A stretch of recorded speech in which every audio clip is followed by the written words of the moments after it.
Hello friends, welcome to my channel Spirit Wonder. So friends, ಎಲ್ಲರೂ ಹೇಗಿದ್ದೀರಾ? ಎಲ್ಲರೂ ಚೆನ್ನಾಗಿದ್ದೀರಾ ಅಲ್ವಾ? ಓಕೆ, ಇವತ್ತು ಈ ವಿಡಿಯೋನ ಕೊನೆವರೆಗೂ ನೋಡಿ, ಎಲ್ಲೂ ಸ್ಕಿಪ್ ಮಾಡಬೇಡಿ. ಹಾಗೆ ನನ್ನ ಚಾನಲ್ನ ಸಬ್ಸ್ಕ್ರೈಬ್ ಕೂಡ ಮಾಡಿ, ಅಲ್ಲೇ ಪಕ್ಕದಲ್ಲಿರೋ ಬೆಲ್ ಐಕನ್ ಕೂಡ ಒತ್ತಿ. ನನ್ನ ಏನೇನು ವಿಡಿಯೋಸ್ಗಳು ಹಾಕ್ತೀನೋ ಅದೆಲ್ಲ ಪ್ರತಿಯೊಂದು ನಿಮಗೆ ನೋಟಿಫಿಕೇಷನ್ ಬರುತ್ತೆ. ಸೊ ಇವತ್ತಿನ ಸ್ಪೆಷಲ್ ಬಂದು ಈಸಿಯಾಗಿ ಬ್ರೇಕ್ಫಾಸ್ಟ್ ಹೇಗೆ ಮಾಡೋದು ನಮ್ಮ ಕರ್ನಾಟಕ ಸ್ಟೈಲಲ್ಲಿ ಅಂತ ತೋರಿಸ್ಕೊಡ್ತಾ ಇದ್ದೀನಿ. ಸೊ ಇವಾಗ ಏನೇನು ಬೇಕು ಅಂತ ನೋಡೋಣ. ಇವಾಗ ನಾನಿಲ್ಲಿ ಸಣ್ಣದಾಗಿ ಹೆಚ್ಕೊಂಡಿರೋ ಈರುಳ್ಳಿ ಮತ್ತು ಕರಿಬೇವು, ಸಬ್ಬಕ್ಕಿ ಸೊಪ್ಪು, ಹಸಿಮೆಣ್ಸಿನ್ಕಾಯಿ, ಆಮೇಲೆ ಸಾಸಿವೆ, ಸಣ್ಣ ರವೆ ತೊಗೊಂಡಿದ್ದೀನಿ ನಾನು. ಮೀಡಿಯಮ್ ರವೆ ತೊಗೊಂಡಿದ್ದೀನಿ. ಆಮೇಲೆ ಅವರೆಕಾಳು ತೊಗೊಂಡಿದ್ದೀನಿ. ಅವರೆಕಾಳನ್ನು ಬೇಯಿಸಿಟ್ಕೊಂಡಿದ್ದೀನಿ. ಉದ್ದಿನಬೇಳೆ, ಕಡಲೆಬೇಳೆ, ಜೀರಿಗೆ, ಇಂಗು, ಉಪ್ಪು ಇದಿಷ್ಟನ್ನು ತೊಗೊಂಡಿದ್ದೀನಿ. ಸಿಂಪಲಾಗಿ ಹೇಗೆ ಮಾಡೋದು ಅಂತ ನೋಡೋಣ. ಸೊ ಈ ವಿಡಿಯೋನ ಎಲ್ಲೂ ಮಿಕ್ಸ್ ಮಾಡಬೇಡಿ, ಕೊನೆವರೆಗೂ ನೋಡಿ. ನನ್ನ ಚಾನಲ್ನ ಹಾಗೆ ಸಬ್ಸ್ಕ್ರೈಬ್ ಕೂಡ ಮಾಡಿ. ನಾನು ಹಾಕೋ ಪ್ರತಿಯೊಂದು ವಿಡಿಯೋ ಕೂಡ ನಿಮಗೆ ನೋಟಿಫಿಕೇಷನ್ ಬರುತ್ತೆ. ಸೊ ಇಲ್ಲಿ ಬಾಣಲಿಗೆ ಎಣ್ಣೆ ಹಾಕಿದ್ದೀನಿ. ಆಮೇಲೆ ಸಾಸಿವೆ ಹಾಕಿ ಉದ್ದಿನಬೇಳೆ ಮತ್ತು ಕಡಲೆಬೇಳೆನ ಹುರ್ಕೊಳ್ಳೋಣ. ಹುರ್ಕೊಂಡಾದ್ಮೇಲೆ ಇಲ್ಲಿ ನಾನು ಜೀರಿಗೆ ಹಾಕ್ತಾಯಿದ್ದೀನಿ. ಜೀರಿಗೆನೂ ಅಷ್ಟೇ ಒಂದು 2 ಮಿನಿಟ್ಸ್ ಅಂದರೆ ಅದು ಒಂದು ಸ್ವಲ್ಪ ಇದಾಗೋವರೆಗೂ ಹುರ್ಕೊಳ್ಳೋಣ. ಆಮೇಲೆ ಈರುಳ್ಳಿ, ಕರಿಬೇವು, ಹಸಿಮೆಣ್ಸಿನ್ಕಾಯಿ ಇದಿಷ್ಟನ್ನು ಹಾಕ್ತಾಯಿದ್ದೀನಿ.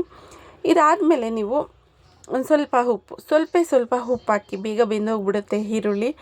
ಸ್ವಲ್ಪ ಉಪ್ಪು ಹಾಕ್ಬಿಟ್ಟು ಬೇಯಿಸ್ಕೊಳ್ಳಿ. ನೀವು ಬೇಕು ಅಂದರೆ ಅರಿಶಿನ ಕೂಡ ಹಾಕ್ಬೋದು. ನಾನಿಲ್ಲಿ ಅರಿಶಿನ ಹಾಕ್ತಿಲ್ಲ, ಯಾಕಂದರೆ ಸೊಪ್ಪು ಹಾಕೋದ್ರಿಂದ ನಿಮಗೆ ಅರಿಶಿನ ಅವಶ್ಯಕತೆ ಇರೋದಿಲ್ಲ. ಅದನ್ನು ಒಂದು ಸ್ವಲ್ಪ ಕೆಂಪಗೆ ಬೇಯಿಸ್ಕೊಳ್ಳೋಣ. ಆಮೇಲೆ ಇಲ್ಲಿ ನಾನು ಸ್ವಲ್ಪ ಇಂಗು ಕೂಡ ಹಾಕ್ಕೊಂಡಿದ್ದೀನಿ. ವೆಜ್ಜಿಗೆಲ್ಲ ನೀವು ಹಿಂಗೆ ಹಾಕ್ಕೊಂಡ್ರೆ ತುಂಬಾ ಚೆನ್ನಾಗಿರುತ್ತೆ. ಆಮೇಲೆ ಜೀರ್ಣಕ್ರಿಯೆ ಕೂಡ ಚೆನ್ನಾಗಾಗುತ್ತೆ. ಸೊ ಹಾಗಾಗಿ ಇಲ್ಲಿ ಹಿಂಗೆ ಹಾಕ್ತಾಯಿದ್ದೀನಿ. ಅದಾದಮೇಲೆ ನಾನು ಇಲ್ಲಿ ಸೊಪ್ಪು ತೊಗೊಂಡಿದ್ದೀನಿ. ಸಬ್ಬಕ್ಕಿ ಸೊಪ್ಪನ್ನು ಕೂಡ ನಾನು ಸಣ್ಣದಾಗೆ ಹೆಚ್ಚಾಕ್ಕೊಂಡಿದ್ದೀನಿ. ಏನಪ್ಪ ಇವಳು ಎಲ್ಲದಕ್ಕೂ ಸಬ್ಬಕ್ಕಿ ಸೊಪ್ಪು ಯೂಸ್ ಮಾಡ್ತಾಳೆ ಅಂತ ನೀವು ಹೇಳ್ಬೋದು. ಸೊ ಸಬ್ಬಕ್ಕಿ ಸೊಪ್ಪು ತುಂಬಾ ಆರೋಗ್ಯಕ್ಕೆ ಒಳ್ಳೆಯದು. ಸೊ ಎಲ್ಲ ಸೊಪ್ಪು ಒಳ್ಳೆಯದು. ನಾನು ಸೊಪ್ಪು ಯಾವುದಕ್ಕೆ ಯೂಸ್ ಮಾಡ್ಬೋದು, ಆ ರೆಸಿಪಿಗೆ ಎಲ್ಲದಕ್ಕೂ ಯೂಸ್ ಮಾಡ್ತೀನಿ. ನನ್ನ ವಿಡಿಯೋನ ನೀವು ನೋಡ್ತಾ ಬರ್ಬೋದು. ನಾನು ಎಲ್ಲ ಸೊಪ್ಪುಗಳನ್ನು ಯೂಸ್ ಮಾಡ್ತಾಯಿರ್ತೀನಿ. ಮತ್ತು ಬೇಯಿಸ್ಕೊಂಡಿರೋ ಅವರೆಕಾಯಿ ಕೂಡ ಹಾಕ್ಕೊಂಡಿದ್ದೀನಿ.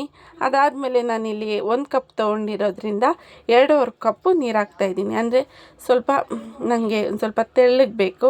ಸೊ ಹಾಗಾಗಿ ನಾನಿಲ್ಲಿ 2.5 ಕಪ್ ನೀರು ಹಾಕ್ತಾಯಿದ್ದೀನಿ.